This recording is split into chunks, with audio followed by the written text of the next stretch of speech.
এই কান্না সন্তানহারা মা ও তার স্বজনদের। 2 বছরের শিশু সাজিদ আর নেই। সাদা কাফনে মোড়ানো ছোট্ট দেহ জানাজার মাঠে আনার পর কান্নার রোল পড়ে চারিদিকে। দিকবিদিক জ্ঞানহারা মা বারবার ছুটে যেতে চাচ্ছিলেন সন্তানের কাছে, তাকে ধরে রাখেন স্বজনরা।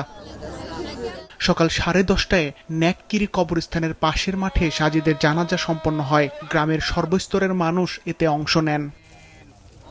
জানাজার শেষে সকাল 11টায় ন্যাককিরি কবরস্থানে সাজিদের দাফন সম্পন্ন হয়। এ ঘটনায় অভিযুক্তদের শাস্তির দাবি জানান তার বাবা।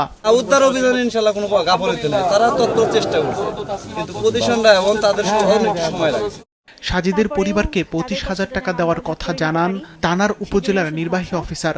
এই ঘটনায় জড়িতদের বিচারের আওতায় আনা হবে বলেন তিনি। বললাম আমি এসেছি শুধুমাত্র তাদের সাথে কিছুটা সময় কাটানোর জন্য। এরপরেও আমরা জাস্ট কিছু শুকনা খাবার, যেহেতু শীতকাল, কিছু কম্বল এবং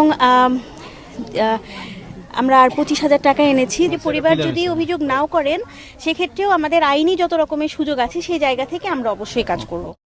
গত বুধবার বাড়ির পাশের পরিত্যক্ত গভীর নলকূপের গর্তে পড়ে যায় শিশু সাজিদ। প্রায় 45 ফুট গভীরে চলে যায় সে। ফায়ার সার্ভিসের সদস্যরা টানা 32 ঘন্টা মাটি খুঁড়ে গত রাত 9টার পর তাকে উদ্ধার করে।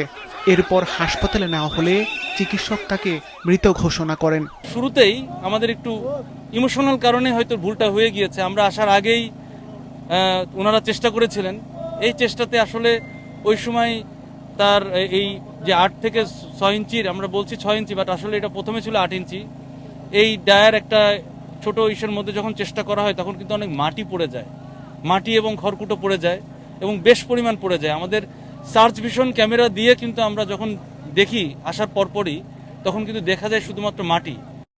কোয়েলহাট গ্রামের এক ব্যক্তি সেচের জন্য পানির স্তরের খোঁজ পেতে ওই গর্তটি খনন করেছিলেন, কিন্তু পরে সঠিক উপায়ে গর্ত ভরাট না করায় ঘটে এই মর্মান্তিক ঘটনা।